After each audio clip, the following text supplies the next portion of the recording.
yang menjadi kegalauan saya, kenapa Tuhan memilih saya untuk hidup, untuk ada. Jadi kalau misalnya ditanya ya, saya ingin tanya sekali, Tuhan kenapa engkau memilih aku untuk hidup? Ya jawabannya akan logika, secara logika kan, ya udah tanya aja sama Tuhan. Tetapi kata Bapak Guru, saya harus tanya ke Simbah Guru. Dan mungkin saja bisa jawab. Terima kasih. Kasih. Kita niati aja karena sekarang tinggal 20 menit kurang. Kita niati maksimal sampai setengah 4 sisan. Saya harus singkat dan saya mohon izin Sabrang dan Mas Suko untuk ikut mengingatkan. Tapi saya pasti tidak akan saya uraikan terlalu mendalam. Jadi sehubungan dengan anak kita yang mengatakan, kenapa saya yang dipilih gitu ya, kenapa saya, dengan semua pertanyaan eksistensial dia tadi, itu saya rentang luas seperti ini. Sabrang mengatakan beda antara identitas dengan personalitas ya. Kalau personalitas itu adalah kondisi alamiah Anda, identitas adalah yang Anda bangun secara budaya atau secara pemikiran, yang terapannya bisa di politik, bisa di organisasi, bisa di apa saja. Saya ingin katakan sama Anda, iki mergo ini Ma'iyah ini luar biasa, ilmunya tidak fakultatif, ilmunya sangat universal, sehingga kita sampai ke tataran sampai marifat-marifat tadi, dan itu semua relevan satu sama lain. Saya ingin katakan satu hal, bahkan tidak ada personalitas dalam kehidupan manusia aslinya. Anda jangan berpikir bahwa Nabi Muhammad adalah Nabi Muhammad. Selama kamu masih menyangka Muhammad adalah punya personalitas di mana dia adalah anaknya Pak Abdullah dan Ibu Aminah, Anda salah sangka. Kalau Anda menyangka saya adalah Muhammad Ainun Najib, itu sumber penderitaan Anda di masa yang akan datang, karena saya bukan Mbak Ainun Najib. Ya. Ini mungkin masih jadi pertanyaan Anda, tapi bisa lebono omonganku iku. Kok kon salah sangka kon? Aku dudu Ainun Najib. Ya. Muhammad bin Abdullah yang dikasih jatah 63 tahun itu pun cuma identitas sementara. Bukan personalitas. Itu identitas, dia harus dilahirkan secara fisik dan harus dari bapak ibu tertentu, karena ada keperluan untuk mendatangkan Al-Quran bagi seluruh umat manusia di bumi. Jadi itu identitas yang sangat sederhana dan hanya dibatasi 63 tahun. Kalau Anda bertanya siapa personalitas Muhammad, oh dia kalau mau dicari katakanlah ada personalitasnya, oh dia lahir sebelum Jibril, dia lahir sebelum Iblis, sebelum Kanzul Jannah, sebelum Al-Khoshi, sebelum As-Sajid, sebelum Ar-Roqi, sebelum yang paling roke, orang yang paling menundukkan badannya kepada Allah, orang yang paling mensujudkan wajahnya kepada Allah, orang yang paling bisa dipercaya untuk menjadi penyebar kesejahteraan atau bendaharawan surga.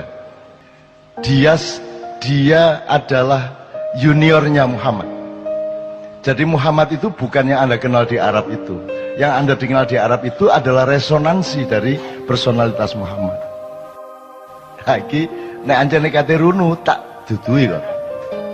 Ya, jangan disangka Muhammad bin Abdullah itu adalah personalitas.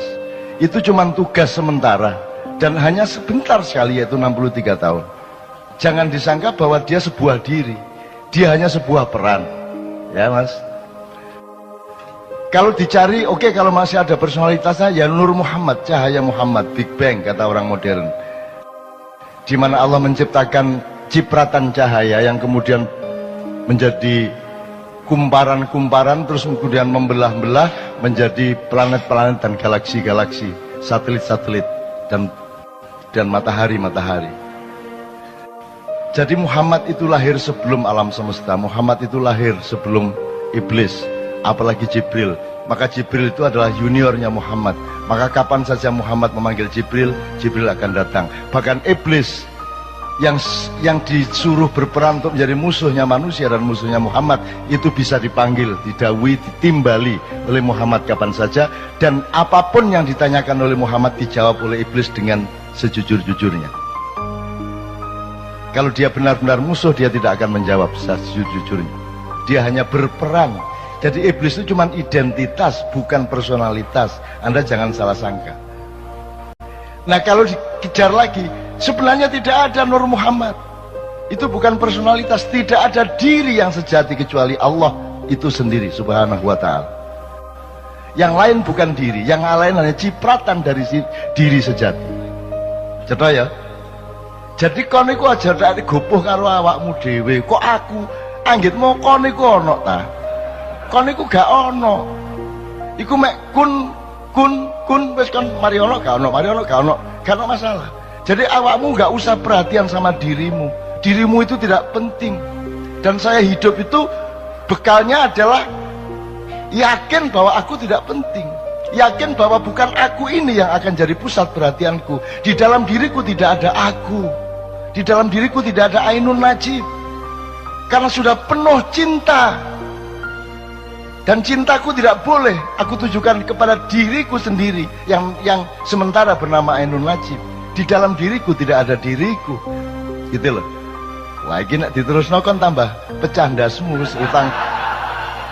utangnya akeh. Dikae puisi-puisi jam 3 esuk.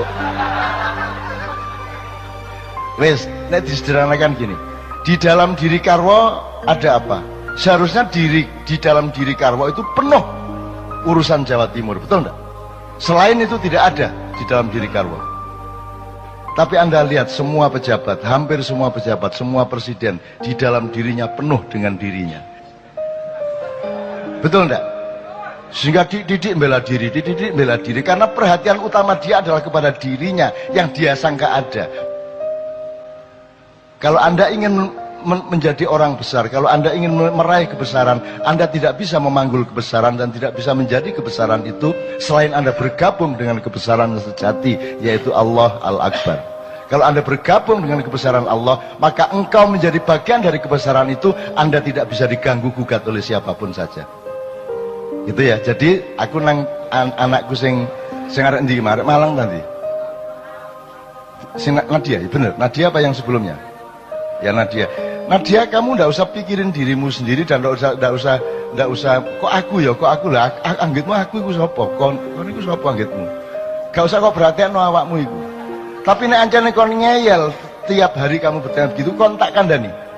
Sebentar lagi kamu akan tahu kenapa kamu yang dipilih oleh Allah menjadi dirimu. Radio ya. 1 tahun kemudian kamu akan tahu kenapa engkau yang dipilih. Cukup 1 menit sesudah kamu tahu apa isi hati suamimu. Nek kon wis ro isine atine suamimu, kon iso jawab pertanyaanmu iku mang. Dan percayalah, sampai akhir hayatmu kamu tidak benar-benar tahu isi hati suamimu.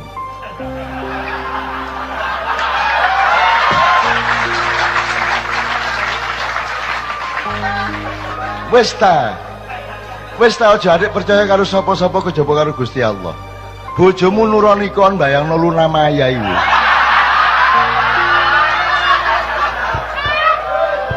Jadi sudahlah, jadi kamu jangan tuntut suamimu kayak apapun dan jangan tuntut dirimu kayak apapun. Penuhilah dirimu dengan pekerjaan-pekerjaan dan perbuatan baik yang Allah perintahkan. Jadi dirimu adalah perbuatan baikmu itu, bukan Nadianya, bukan yang kamu sangka dirimu itu. Jadi orang yang masih sedih, orang yang masih pesimis, orang yang masih tidak punya semangat adalah orang yang salah sangka terhadap dirinya sendiri. Dan karena dia salah sangka kepada dirinya sendiri, maka dia juga salah sangka kepada dunia, dia salah sangka kepada apa saja, apalagi kepada Allah Subhanahu wa taala. Dia pasti salah sangka. Wes ya. Si iso diterusno iki, tapi cukup ya. Cukup. Dah. Jangan salah sangka kamu. Jadi dirimu itu ndak usah anu lah, ndak usah peduli lah. Aku gak peduli kok. Aku gak peduli karo awakku. Karena aku sepi, karena kadang-kadang aku ingat aku ini seolah-olah aku, tapi kemudian lupa lagi karena aku harus ketemu dengan bang-bang wetan. nanti pulang dari sini naik mobil dolek rawon rada eling meneh. Lho aku ndek endi rek? Ngono kan. Nah itu saya itu mengalami kesepian terus menerus. Dan kesepian itu aku perlukan. Aku topo ngerame rek. Kamu pikir kalau riuh rendah suara itu tidak sepi? Semakin riuh rendah semakin sepi. Kalau engkau berada di dalam dirimu yang sejati, yang jauh di lubuk jiwamu itu. Mulane wong Jawa duwe topo ngerame, gitu loh rek ya. Nah, tapi wis cukup lah.